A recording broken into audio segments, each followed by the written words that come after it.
Iran को कैसे कैसे डिसमेंटल करना है न्यूक्लियर इंस्टॉलेशंस को, और कैसे कैसे ईरान को ठोकना है। तो 3 ऑप्शन थे, Israel Israel Israel and America in the backup. ये ऑप्शन था अमेरिका टेक्स इजराइल इजराइल, ये वाला पार्ट अमेरिका। ट्रंप ने चौथा ऑप्शन ढूंढा, बोला हमें भी तो कुछ श्रेय मिलना चाहिए यार, ये B2 बॉम्बर से तब से पड़े यार, मतलब इतना खर्चा पानी इनका, तो कुछ जरा मिलिट्री इंडस्ट्री को नए ऑर्डर दे, जरा बॉम्ब कुछ डालो यार, हम भी कुछ काम करें। तो अब फिर जो हुआ हिस्ट्री, बाकी अब ये भी जानते हैं ट्रंप और नेतन्याहू के बीच नाटक चलता रहा, ये वो तुलसी गाबार्ड का स्टेटमेंट पूरी डेजोनेंस क्रिएट कर दी। अच्छा, अब की बार डेजोनेंस वाला वेपन नहीं चलेगा, वो फायर हो चुका है, सबको पता है। अब की बार बेंजामिन नेतन्याहू जा रहे हैं ट्रंप से मिलने, आज खबर आई है इजरायली मीडिया में, डेट वेट भी आने वाली, शायद आजकल में जा रहे हैं, I don't know the date, but ये है कि जा रहे हैं, कंफर्म हो गया हाल फिलहाल में। और अब की बार एक और अटैची नेतन्याहू लेंगे, और अटैची में प्लान कि जो इजराइल, जो ईरान की ये जो बैलिस्टिक मिसाइल बनाने की क्षमता, इसको कैसे बर्बाद किया जाए। इजराइल के मिलिट्री चीफ ने 2-4 दिन पहले बोल दिया, मैंने कवर किया था, उन्होंने कहा हम तो तैयार है सर, आदेश करो, जाकर भी ठोक देते हैं। अब ईरान को लग गया बेटा आपकी बात तो ठोकाई सॉलिड होने वाली, कुछ नहीं, आपकी बात नाटक वाटक भी नहीं, सीधा आके ठोक देंगे। अब मोहम्मद पजिस्कियन तो पहले कह हम ये कर देंगे, वो कर देंगे, अगर आची 1 नंबर का मक्कार है, अगर आची 1 नंबर का ड्रामा है, अगर आची हम ये कर देंगे, हमारे पास ये वेपन, हमारे पास वो वेपन। आज कह रहे भाई, आज थोड़ा टायर में पिंचर हो गया। मोहम्मद पजिस्कियन कह रहे यार, हम तो, हमारी तो हालत खराब है। कह रहे दो, हमारे पास जून के बाद तजुर्बा आया है, पर हाय अल्लाह ये क्या हो गया। कहता क्या हो गया पजिस्कियन साहब? बोलते यूरोप हमें ठोकने पे लगा है, यहूदी हमें ठोकने में लगे हैं, अमेरिका हमें ठोकने में लगा, छोटा सा ईरान है, कितने लोग मिलकर ठोकोगे यार, मतलब कुछ तो लेवल करो ना। कह रहा और हमारे यहाँ क्या है, पानी है नहीं, मैंने आपको बोला ईरान में पानी नहीं है बेटा, तेहरान को इवैक्यूएट करना, पानी है नहीं, बिजली है नहीं। और पजिस्कियन सामने एक आइडिया दिया, उन्होंने कहा नया मूल मंत्र है टेबल लैंप। टेबल लैंप समझते हैं ना, टिक वाला, मेरे पास एक है, मैं आज लाया नहीं तो आपको दिखा देता, पर लेके दिखाऊं आपको, होल्ड कीजिए, छोड़ो यार, टेबल लैंप आ जाते। कह रहा मेरा नया मूल मंत्र है टेबल लैंप।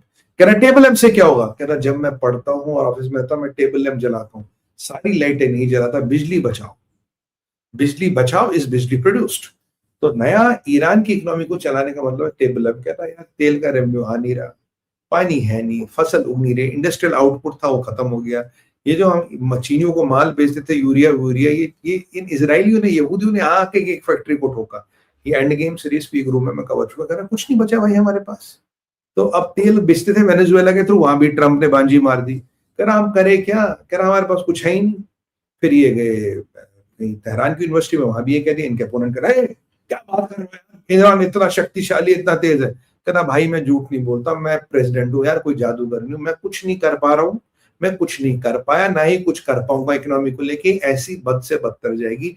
यानी कि Iran is on economic collapse. और मैंने कहा था आपको, मैंने कहा था जहां तक मेरे को समझ आता है ये इकोनॉमिक कोलैप्स पे है, इनके पास पानी नहीं है, knowing Israelis they will not leave this opportunity to go and beat out of. हाँ, बैलिस्टिक मिसाइल बनाने का माल आ रहा था, चाइना से माल आ रहा था, उसके पैसे थे, रशियंस के साथ भी कुछ अरेंजमेंट इन्होंने किया है, पर ट्रंप रशिया को थोड़ा नरम करेगा और आके इनकी ठुकाई होने वाले। तो आज मोहम्मद पजिस्कियन ने हाथ खड़े कर लेकर या अल्लाह हमारे पास तो कुछ नहीं। तो मतलब ये उम्मत को अपील है, कहता भाई ये हनूद नहीं, अभी हनूद उनका दुश्मन, यहूद हमारे दुश्मन, क्रिश्चियन हमारे दुश्मन, यूरोप हमारा दुश्मन, अमेरिका हमारा, सारे क्रिश्चियन हमारे दुश्मन है। और ये देखो उम्मत के लोगों ने भी हमें छोड़ दिया, मुसलमानों को मरने के लिए छोड़ दिया, बहुत बुरा कर रहे हो। सऊदियों को पैसे देने चाहिए इनको, कतर को पैसे देने चाहिए इनको, ताकि हम बम खरीदें। अब चाइना से सवाल है, चाइना से शिप आते, उसको भी यूएस इंटरसेप्ट कर देता, उसको वो माल इंडियन ओशन में गिरा देता है। वेनेजुएला चाइना के टैंकर रख लेता है, चाइना से आपका माल बिकता था वो भी नहीं बिक रहा। और बेंजामिन नेतन्याहू कहां जा रहे हैं? अमेरिका। अब की बार सुना, लाल ब्रीफ केस लेके जा रहे हैं, लाल ब्रीफ केस। लाल ब्रीफ केस में माल है, लाल में काम माल और माल का कमाल। और पटाखे कहां बजेंगे? ईरान में। और हाँ, ये अलतकिया, इतनी भी ईरान की हालत खराब नहीं, उनके पास वेपन है, कट्टे हैं। हाय अल्लाह हमारे पास तो कुछ भी नहीं है, यहूदियों ने मार दिया, नाटक करे ताकि उम्मत का साथ मिले, उम्मत का पैसा मिले, उम्मत का हथियार मिले, उम्मत का साथ मिलने का पूरा स्वांग रचा जा रहा है। इजरायली भाइयों, you know it better than me, don't take them lightly, don't take them on face value.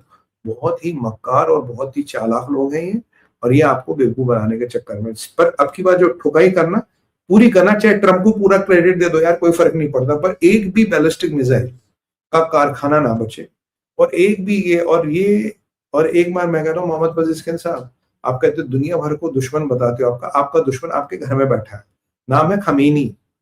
जब तक वो दद्दू बैठे हैं वहां पे, तो तब तक आपकी कंट्री प्रोग्रेस नहीं कर सकती। अगर कंट्री को प्रोग्रेस कराना, get rid of that man. जब तक वो और उसका मुल्ला ब्रिगेड बैठा, आपकी तरक्की कंट्री प्रोग्रेस कर ही नहीं सकती। जिस कंट्री पे मुल्लों का शासन आ गया, जहां मूल्य एक्टिवेट हो गए, वहां डेवलपमेंट और प्रोग्रेस वहां से भागती है। वो आपको वापस स्टोन एज में ले जाएंगे। उनका मिशन है -1400। -1400 समझते क्या है? 1400 साल पीछे। ये आपका उनका मिशन है। तो अब ये आपकी मर्जी है क्या करना है सर आपको। जबकि पर्शियन सिविलाइजेशन बहुत पावरफुल और बहुत अच्छी सिविलाइजेशन थी। एक बहुत बड़े बड़े स्कॉलर्स हुए पर्शिया में।